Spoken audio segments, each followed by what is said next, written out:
But the biggest thing to me, because I know what it means in jobs, is the fact that we're at over $17 trillion, Scott, and we expect to be around $21 trillion in 1 year. And that's many times bigger than in history. The highest number was $3 trillion. And we're going to be at 21 trillion. That means new plants, new AI, new auto plants. We have auto plants coming in from Canada, from Mexico, from Germany, from Japan. Toyota just agreed to invest $10 billion on new auto plants, all American workers. We've never been in a position like this. You can go back to the beginning. Our country has never been in a position like this, and it really is because of the fact that we use tariffs to bring all this money in. And you're going to see the results in a year when these plants start to open up. We have more plants under construction now than at any time in the history of our country. And these are big plants. These are the biggest plants anywhere in the world. And I want to thank you because you've agreed to invest $600 billion into the United States. And because he's my friend, he might make it $1 trillion, but I'm going to have to work on him. But it's 600. We can count on 600 billion, but that number could go up a little bit higher, yes, or I don't know, we'll see. But we appreciate it very much. So Saudi is going to be investing at least $600 billion, and that means investments in plants, in companies, money on Wall Street, and what it really means for everybody that really counts is jobs, a lot of jobs. We have a lot of jobs. So I just want to thank you. We've been really good friends for a long period of time. We've always been on the same side of every issue. I think we've done a great job in wiping out the nuclear capacity of Iran. Nobody else could have done that. No other president would have done it. We had the pilots in the Oval Office right here. We were celebrating a very successful attack. So I had them in with that beautiful B-2 bomber that's over there. And they said, sir, for 22 years, we practiced this attack. Our predecessors, these were very young guys, so 22 years, they said our predecessors and us practiced the attack on Iran. But no president ever gave us the go-ahead. 3 times a year they went out and they practiced the attack. Nobody let us do it until you came along, and I let them do it because it was the right thing to do. You can't have a nuclear Iran. And so we put you in a very good position. But I just want to say it's an honor to be your friend, and it's an honor that you're here. And if you'd like to say a few words, but thank you very much. Well, thank you, Mr. President. This relation has been a relation for about 9 decades, and we've been working together for a long time. But today it's a very important time in our history because there is also a lot of things that we're working in the future. We believe in the future of the United States of America. We believe in what you're doing, Mr. President, is really creating a lot of good things and good foundation to create more economic growth, more business in America, and through also your work for the world peace. I believe, Mr. President, today and tomorrow we're going to announce that we are going to increase that $600 billion to almost $1 trillion of investment, real investment and real opportunity by details in many areas. And the agreement that we are signing today in many areas in technology, in AI, in materials, magnet, etc., that will create a lot of investment opportunities. So you are doing that now. You're saying to me now that the 600 billion will be 1 trillion. Definitely, because what we are signing will facilitate that. And I like that very much. No, that's great. I appreciate that. That's great. We're doing numbers that nobody's ever done. And in all fairness, if you didn't see potential in the U.S., you wouldn't be doing that. Definitely. You don't want to lose money. As you said, Mr. President, it's the most hottest country in the planet. But what you're creating is not about opportunity today. It's about also long-term opportunity in the United States of America that will affect American economy positively in the next coming decades, preparing the right foundation of emerging technologies. That's a game changer for America in a good way, and we want to be part of it. Yeah, we're doing really well. And this, you don't see what we're doing so much because we have, although the construction industry sees it. If you look at Caterpillar, who's been incredible, the tractors, everything else, the numbers that we're doing in construction are unbelievable. Some of the plants that we're building, AI, and they're building their own electric with the plant. I gave them the right to build their own electric with the plant because no country, frankly, will have this. China's working very hard to produce enough electric, but we're beating China substantially at AI, which is a big thing.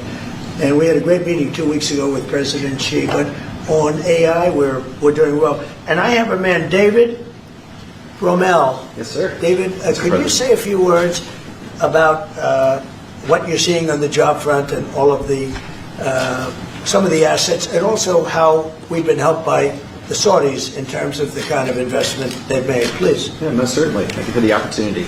I am a facility leader for GE Vernova, and if you look at the landscape for GE Vernova investment, over $750 million in the U.S. focused on true manufacturing jobs here stateside. We're looking at tripling the output of our Greenville, South Carolina facility, where we make the gas turbines that are supporting U.S. needs as well as the Saudi Arabia needs. Right. So real jobs, $300 million in gas investment, resulting in over 500 pieces of new equipment being installed in the Greenville, South Carolina facility. That translates into roughly 1,800 jobs across the board for GE Vernova as we try to scale capacity to be able to meet this demand. Along with that, we're partnering with local communities to build the skill set that's required to meet these capacity needs. So that talent pipeline is incredibly important. So it's real jobs in the manufacturing space. Well, you've been great, and thank you very much. And we love that state. I won that state by record numbers. I won a lot of states by record. Texas, a lot of them by Indiana. We're working with Indiana or something right now. We won that. We won a lot of them by records, but that was one of them. I want to thank you very much. Say hello to everybody. Great job. You're doing a great job. Thank you. Appreciate it, Mr. President. So, just in wrapping up, we'll take a couple of questions, but I want to just tell you what an honor it is to be your friend, and I very much appreciate the investment of now $1 trillion, okay? So I'm glad you got that out. I didn't want to be the one to tell them, but that's great news. You keep increasing, Mr. President. I know. Each time the opportunities are just increasing more and more. Well, the opportunities, we're doing better. If even if you look back 6 months ago, I mean, now all of a sudden you feel even better. So, and I think we're only going to go in one way. Does anybody have any questions? Yes, Mr. President, have you approved the export licenses for advanced chips to Saudi Arabia? The export licenses? We are working on that. We're negotiating that right now. Marco, do you want to talk about that, or Scott? Okay, well, I mean, that's part of what we may have announcements on that later today, but that's what we've been working on is the mechanics by which something like that can be achieved, and it's part of the broader process, part of this broader engagement and cooperation between our two countries. Certain levels of chips. Yeah. For the Crown Prince, Your Royal Highness, you're talking about $1 trillion in investment. Could the kingdom continue to do that with oil prices in the mid-60s? Yeah, we are not creating a fake opportunities to, please America, please President Trump. It's real opportunities. For example, when you ask about the AI and the chips, Saudi Arabia have a huge demand of, a huge need of computing power, and we're going to spend in the short term around $50 billion by consuming those semiconductors for our needs in Saudi Arabia. And with the agreement that we're going to have with of America, that will allow us to focus that consuming power in short term by $50 billion from the of America, and long term with hundreds of billions of dollars in the long term. So there's a lot of real opportunities that fit to our needs in Saudi Arabia and fit to our investment strategy. Mr. President, is it appropriate, Mr. President, for your family to be doing business in Saudi Arabia while you're president? Is that a conflict of interest? And Your Royal Highness, the U.S. intelligence concluded that you orchestrated the brutal murder of a journalist. 9/11 families are furious that you are here in the Oval Office. Who are you with? Why should Americans trust you? Who are you with? And the same to you, Mr. President. Now, who are you with? I'm with ABC News, sir. You with who? ABC News, sir. Fake news. ABC fake news. One of the But the worst. question is One of the legitimate, worst sir. in the business. But I'll answer your question. Thank you. I have nothing to do with the family business. I have left, and when I've devoted 100% of my energy. What my family does is fine. They do business all over. They've done very little with Saudi Arabia, actually. I'm sure they could do a lot. And anything they've done has been very good. That's what we've done. We've built a tremendous business for a long time. I've been very successful. I decided to leave that success behind and make America very successful. And I've made America more successful by far than it ever was, and that it ever could have been no matter who was president. There would be nobody bringing in $21 trillion, that I can tell you right now. As far as this gentleman is concerned, He's done a phenomenal job. You're mentioning somebody that was extremely controversial.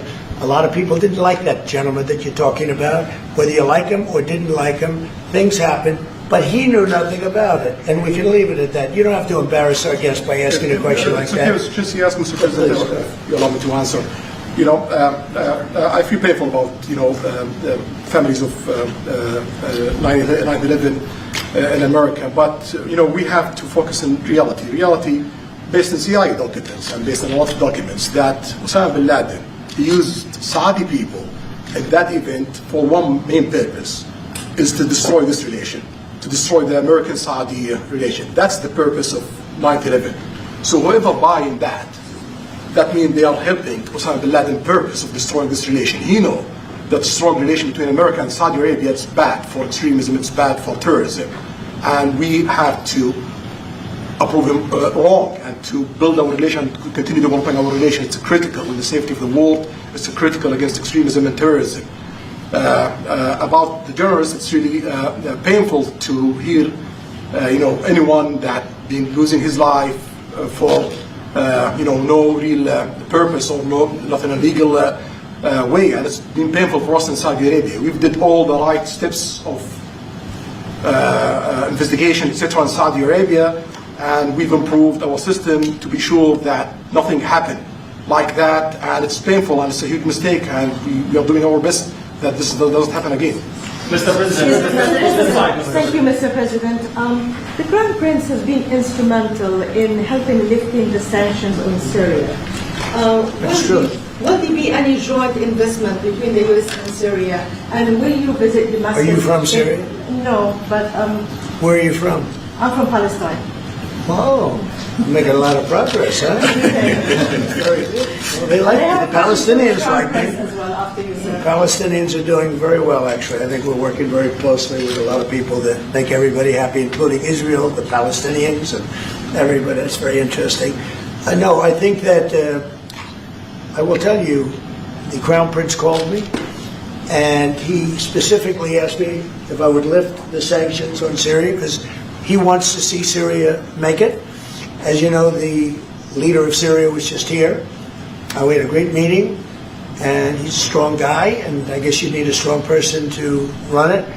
And I think Syria has made tremendous progress. And we did lift the sanctions at the request of the Crown Prince. Also, the President of Turkey, Erdogan, called me specifically. He said, you know, if you don't lift the sanctions, Syria doesn't have a chance. If you do, they have a very good chance.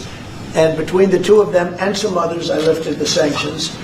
And the results so far have been pretty good. Can I ask you a question about the F-35s that are being sold to Saudi Arabia?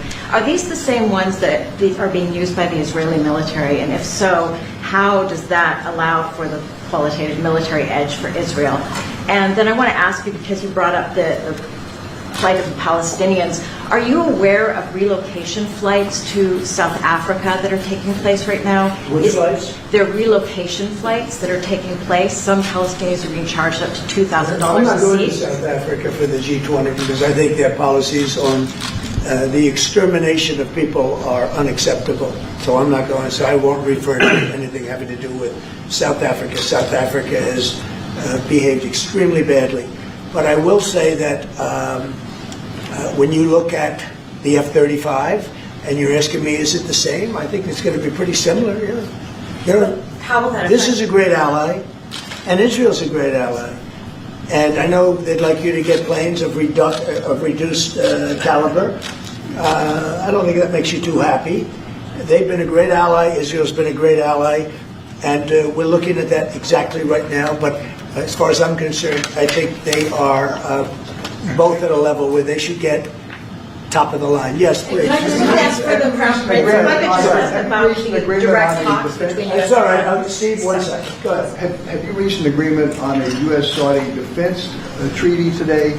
And are you going to bring up the Abraham Accords in your discussion? I already brought them up. What did you say? I think I got a positive response. Would you like to respond? Yeah, so definitely we believe having a good relation with all Middle Eastern countries is a good thing, and we want to be part of the Ibrahim Accord, but we want also to be sure that we secure a clear path of two-state solution. And today we have a healthy discussion with Mr. President that we're going to work on that to be sure that we can prepare the right situation as soon as possible to have that.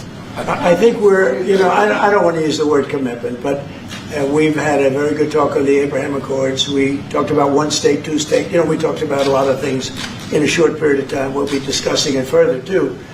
But I think you have a very good feeling toward the Abraham Accords. Yes, definitely, Mr. President. We want peace for the Israelis. We want peace for the Palestinians. We want them to coexist peacefully in the region. And we will do our best to reach that day. And the defense agreement, have you reached an agreement on that? We pretty much have. Mr. President, question for the Crown Prince, if I could just finish. We have reached agreement on that.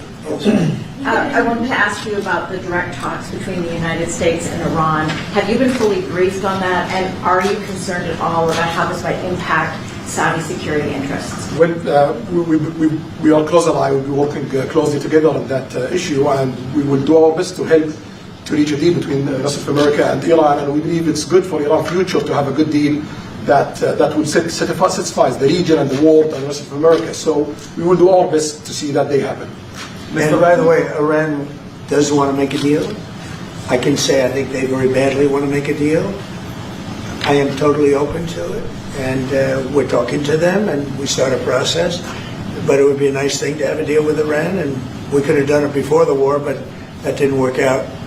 And something will happen there, I think. But they would very much like, they may say something else, but they would very much like to have a deal. Mr. President, Yeah, you are going to sell F-35 Say jets. it. You said you are planning to sell the F-35 jets to Saudi Arabia. Yeah. Is it part of the security agreement? And how you assess the defense partnership between Saudi Arabia and the United States? And the question was... Well, you said it, though. We're going to sell them F-35s. That's the end of the question. Is it part of the security agreement or no? No, we're going to have a deal. They're going to purchase F-35s. They're buying them from Lockheed, and it's a great plane. We make, by the way, the best military equipment. You saw that during the Iran little skirmish. We make the best planes, the best missiles. We make the best defensive missiles. We make the best military equipment in the world. Nice. For His Royal Highness, I'd like to ask about how you see the cooperation between the United States and Saudi Arabia in the advanced technological field, especially AI, and how it will support Saudi Arabia to serve its goal to achieve the vision of 2030. Well, I will try to answer that in short, but definitely there's a lot of interest in many industries between Saudi Arabia and America, and we are signing a lot of agreements in different areas that will really add value to American economy, but also will add value to us in Saudi Arabia. And AI, it's critical for us because one of the long-term problems that we could have is lack of workforce. As you've seen in the past few years, some of them have reached 30% of the global migration to Saudi Arabia. So we know that to assure the Saudi Arabia GDP growing, with the lack of workforce that we have, we need to use a lot of computing power to replace job in the long term. So that's huge demand in Saudi Arabia, and we want to link it to American private sectors and getting the supply from America. So there's a lot of opportunities in that area. And we're also involved in AI in Saudi Arabia. So we're working, and we're leading by a lot on AI. Actually a lot. China would be in second place, but we're leading by a lot. And I have to say this, and our relationship with China has been very good. And as far as buying our farm products, they're pretty much on schedule, Scott. I'd like you to call them, say if they could speed it up. I will, sir. Okay, but they're pretty much on schedule. President, please. If I may, I have a question for both the Crown Prince.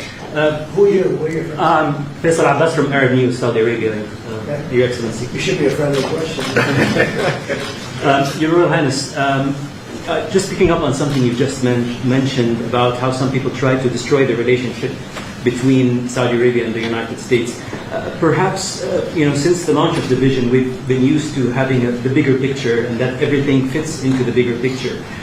Might you want to elaborate a little bit about where is the relationship, the bilateral relationship, the strategic partnership between Saudi Arabia and the United States heading, and what's the big picture there? Well, I don't think it's a relation that we can replace it from the Saudi side or the American side. It's a critical relationship for our political attempt, for our economical attempt, for our security, for our military, for many things. And it has been Therefore, 9 decades and the opportunities that we have today, it's huge, and seems that it's going to get deeper in the next few decades. And what we are having today and tomorrow with President Trump, it's really a huge new chapter in this relation that will add value to both of us. You know, when you think about it, I'm just sitting here. You're with the future king, a man who's respected by everybody, a man that doesn't have to be doing this, really. I don't have to be doing it either. And yet we're sitting here taking questions, we didn't say, oh, you can't talk about this, that. And there's never been transparency like this, even in his country, but there's never been, in our country, that's been acknowledged. But we didn't put restrictions, and I'm saying it's sort of wonderful to be taking questions from all over the world. Everybody's here. This is just a small group representative of tremendous numbers of media that are outside, that are very jealous that these people were so selected. But they're representing a lot of people that are outside. I think it's terrific that we can be sitting here being this open, and, you know, I think it's really a wonderful thing. If you don't mind, I have a personal question for you, Mr. Okay, here we go. I should have said that. So, apart from everything you mentioned in your opening remarks, you forgot to mention that you've de-escalated 7 wars since you started. At least in our part of the world, you are seen as a peacemaker. And adding that to all the executive orders and everything else you've mentioned, I really have to wonder, in your speech in Saudi Arabia, I was there, you said that His Royal Highness does not sleep at night thinking how he does things better. We wonder in Saudi Arabia, how do you manage your own time, and what's your formula for managing? He does not sleep much, and I don't sleep much. I think we have the same schedule. We're thinking about our countries. And if you sleep a lot and you're president, we just had one that slept more than any president. He broke every record. He sleeps all the time, during the day, during the night, on the beach. The only guy could fall asleep on the beach with the press watching. No, he's not a sleeper. I'm not a sleeper. We don't. We talk at night. We can talk. I can call him almost any time. He goes, hi, how you doing? It's like the craziest times. But no, when you love your job, when you love your country, and when you're in a position like we are, future king, highly respected, crown prince, and in my case, president, you're thinking about your country. You're thinking about making America great again. We're thinking about keeping Saudi Arabia strong and vital, and in a pretty tough part of the world, tricky part, right? Tricky part. A lot of tricky people. But he thinks about his country, and I think about my country. I don't want to sleep. President Trump, do you expect a formal civil nuclear deal to be reached soon? Can you talk to us about that aspect? With who? With Saudi Arabia. I can see that happening. Do you think that an agreement will happen today? It's not urgent. You know, it's always when you have civil nuclear, but you have more oil than almost anybody else. We actually have more oil and gas than they do, but I refuse to say that. We have more than. We have more than anybody. Can you imagine? And on the F-35s, are those sales? Israel had reportedly wanted those sales to be conditioned on Saudi Arabia moving to normalized Israel will be happy. Israel is going to be happy. happy. Condition of the F-35? Israel's aware, and they're going to be very happy. Okay? Yeah, please. Hello. Hi, hello. My name is Amal Hazani from Sharq al-Awsat newspaper. From Riyadh. Good. I have a question for the Crown Prince and for the President. Crown Prince of Saudi Arabia, how much you expected from developing the cooperation with the United States in the field of new energy, AI, supply chain? How much you expected from that? No limit. We just continue pushing forward. There's no limit. So we just push forward for all the opportunities that we have. Okay, Mr. President. You have to understand, this is really a great ally. Yeah. Just the fact that they're now doing, I came in here at 6, I did not know that. I was pushing for the 1 trillion, but he didn't tell me that. Now he told me. This is a great ally of ours. You know, when you invest $1 trillion, that's national security for us too, because it creates jobs, it creates a lot of things. And I would say, Scott, right, when you hear one country is putting $1 trillion into the United States, that creates national security. And, you know, I think that they don't have to say that, but I think a big part of that is also the fact that tariffs are in play. But even beyond tariffs, that's a real ally that will do that. Creates a lot of power for the United States. Mr. President, we are also in Saudi Arabia very happy because this much of Saudi Right, for the relationship. money is attention here, and of course it's come back for us for benefit. So it's complementary interest. So this is the I Well, think what yeah. the different friends and allies do. Well, look, I love the country of Saudi Arabia. I know the people very well. The level of treatment that we go when we go to Saudi Arabia is something that is incredible. And the people like us, and I think they really like America, especially when I'm president. I mean, I don't think they liked America so much maybe for 4 years recently. I think Obama treated Saudi Arabia very, very badly, as you know. And I think Biden didn't have any idea where the hell he was. I don't think Biden knew the difference. How would you describe the future relationship with Saudi Arabia? I mean, from the strategic aspects. How would you describe How would I say the relationship is with? Yeah, and the limit of economic. I would say top of the line. It's as good as it can. I don't think it can get much better. We have a country that trusts us, and that's why they make that investment. If they didn't trust us, they couldn't make that investment. And we trust them. They've been very reliable. Now I rebuilt our military in my first term, and we spent trillions of dollars, and we gave away some of it in Afghanistan stupidly because we had stupid people running our country. But we gave away. But it's, as much as it was, it's a tiny fraction of what we put here. And we're bringing our military to a new level, the highest level ever. We have those plants are going out. And again, it's all American jobs and everything, so it's good for a lot of reasons. But as far as Saudi is concerned, no, I don't think our relationship could be better. I don't think they had a great relationship under Biden, and I don't think they had a great relationship under Obama. But they have a great relationship under Trump. When we did the Presidential Walk of Fame, you saw that, right? And we're walking, and I asked the Crown Prince, so outside of Trump, because I blow everyone away, who was the best president for Saudi Arabia? And you could, maybe, it's an interesting answer, I don't know. Roosevelt, who started it, Democrat, and Reagan, he's one of the historical presidents that have close ties with Saudi Arabia. But we've worked with all presidents. Does Trump blow them all away? No, it's another league, Mr. President. And Trump doesn't give a fist pump. See, I grabbed that hand. I don't give a hell where that hand's been. I grabbed that hand. Remember Biden? He travels for 20 hours, gets out, and he gives a fist bump. No. When you get out of the plane, and you got the future king and the man who's one of the most respected people in the world, you shake his hand. You don't give him a fist bump, right? We don't want to ask you about that, but I can't imagine you were thrilled. You were like a little bit surprised. He's a fantastic guy. You don't do that. Yeah, please. We're getting closer to the end of the year. Have you started the interviews for the Fed chair? Yes. Who have you interviewed? I think I already know my choice. Who is it? Well, I liked him, but he's not going to take the job. He refused. You like Treasury better, right? Much better, sir. So we are talking to various people, and frankly, I'd love to get the guy currently in there out right now. But people are holding me back. He's done a terrible job, hurting housing a little bit.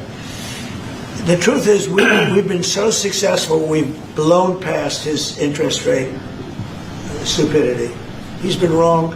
That's why I call him too late. He's too late. Jerome Too Late Powell. He was recommended to me by a guy that made a bad choice. And it's too bad. But despite that, it's having very little impact because we have all of these things happening. But it has an impact on housing to a certain extent. He's a fool. He's a stupid man. But we have some very good people. Yes, sir. You'll be sitting down with them in the near future. And we have some surprising names, and we have some standard names that everybody's talking about. And we may go the standard way. It's nice to every once in a while go politically correct. But we have some great names. Steve, Have you talked to President Maduro of Venezuela yet? Are you still open to no, that? he wants to talk. Yes, sir. Yeah, I'm open to talk. I talk to everybody. But no, he wants to. They treated us very badly. They sent all of their prison population into the United States, and we're getting them out rapidly. But he sent all of his, and he sends drugs into the United States and other things. No, he treated us badly. He was dealing with a bad president, and he was able to get away. We have now, I think we have the strongest borders anywhere in the world. Nobody's coming in unless they come in legally.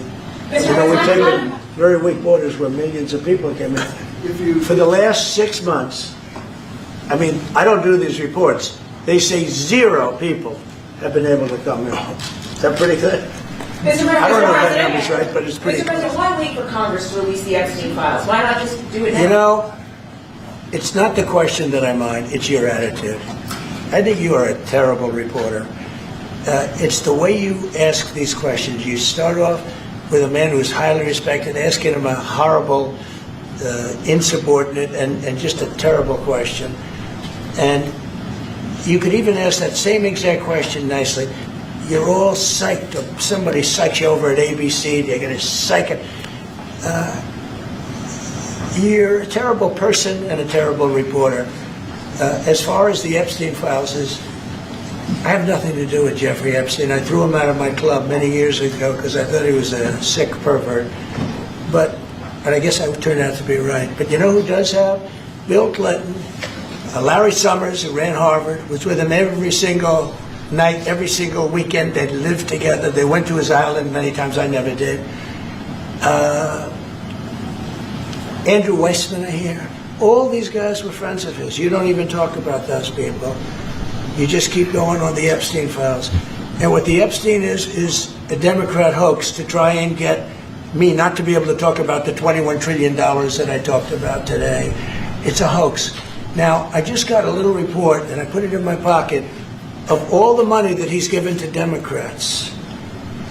He gave me none, 0, no money to me. But he gave money to Democrats. And people are wise to your hoax. And ABC's is, your company, your crappy company, is one of the perpetrators. And I'll tell you something. So why not just sign it now? I think the license should be taken away from ABC because your news is so fake and it's so wrong. And we have a great commissioner, chairman, who should look at that, because I think when you come in and when you're 97% negative to Trump and then Trump wins the election in a landslide, that means obviously your news is not credible and you're not credible as a reporter. So I've answered your question. You should go and look at the Democrats who received money from Epstein, who spent their time. Larry Summers was with him all the time. That creep, the fund guy, was with him all the time. What's his name? Reid Hoffman. Reid Hoffman. I don't know Reid Hoffman, but I know he spends a lot of money on the radical left. Reid Hoffman, in my opinion, should be under investigation. He's a sleazebag. And those are the people, but they don't get any press, they don't get any news, and you're not after the radical left because you're a radical left network. But I think the way you ask a question with the anger and the meanness is terrible. You got to go back and learn how to be a reporter. No more questions from you. Who else has a question? Prince, very quickly, I want to ask you, how much money is Saudi Arabia giving for Gaza reconstruction? When we have a discussion about that. Still, there is no amount being It'll be online. but It'll be we will definitely help. Yeah, he's going to. It's very important to him. And a quick follow-up, the International Security Force, given your pledge there will be no U.S. boots on the ground, what is the U.S. role going to be in that, and how do you sort of ratify the allegations that this could undermine Palestinian sovereignty and even the path to statehood? Look, I think we're going to get along great with the Palestinians, and we know their leadership. We just had a very, you hate to say war, but it was a war. Very, very successful. And you could say really it was on behalf of everybody. We did that on behalf of everybody. And the outcome was extraordinary because we had the best pilots, the best equipment, the best planes, the best everything. And Israel bought the best equipment. They bought it from us. Everything's from us. It all starts here. This office, I was talking to the Crown Prince a little while. You walk into this office, for somebody from the outside, the Oval Office, it's the most powerful place in the world. You're standing right now in the most powerful place in the world. And no matter how big you are, these are the biggest people, the richest people. They walk into this office. It's special, isn't it? Look at him. He's so happy to be here. But you walk into this office. It's the Oval Office. And we've done a lot of good with this office. I've stopped actually 8 wars. I appreciated your question before. But I've actually stopped 8 wars. I have another one to go with Putin. I'm a little surprised at Putin. It's taken longer than I thought. But we stopped India and Pakistan. I could go through the list. You know the list better than I do. I'm very proud. And I stopped one that was almost ready to start again. You know, there was one that was ready to start. And they're doing very well. So it all took place right here in the Oval Office, whether by telephone or whether by they came in. Many of these leaders have come in, and you know they signed their peace deals right here in the Oval Office. So no matter if it's the biggest business people in the world or the greatest leaders in the world, the biggest leaders in the world, like the gentleman on my right, everybody walks into the Oval Office and they say, wow.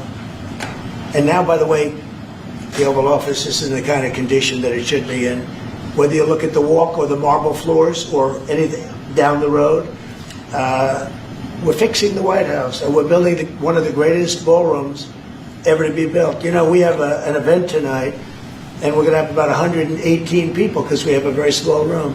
For 150 years they've wanted a ballroom, and now you're going to get a great ballroom. And I have to say, I probably made a lot of enemies because in your honor, we're having a dinner tonight, a beautiful dinner tonight, and we have a very small room, right? It's called the East Room, and it's beautiful, it's lovely, but it's like for a little cocktail before you go into a ballroom. It's a very small room. They've wanted a new ballroom for 150 years. We could have sold the big ballroom out 3 times in honor of this gentleman. So I made a lot of enemies because I have a lot of people that are invited tonight or are unable to come because of the size constraint. But you know what we'll do before I leave office? We'll have another dinner because we'll have it ready long before I leave office, and it's going to be beautiful. It's you know, it's a very popular thing what we're doing. And by the way, no government funds. It's all put up private money, all private money. And in the case, I think it's there's a restriction on foreigners. Otherwise, I could have asked you just for a check. Okay? But there's a restriction. These are all private individuals that put up a lot of money to build the ballroom. Not one penny is being used from the federal government. So it's really a nice thing. But I look forward to it. I just pointed it out. If this would be a perfect night to have that ballroom open, Susie. If we had that open, we'd have a lot of people very happy. Right now, we have a lot of unhappy people because they all want to be with us tonight to honor this great man. Thank you all very much. Thank you, President.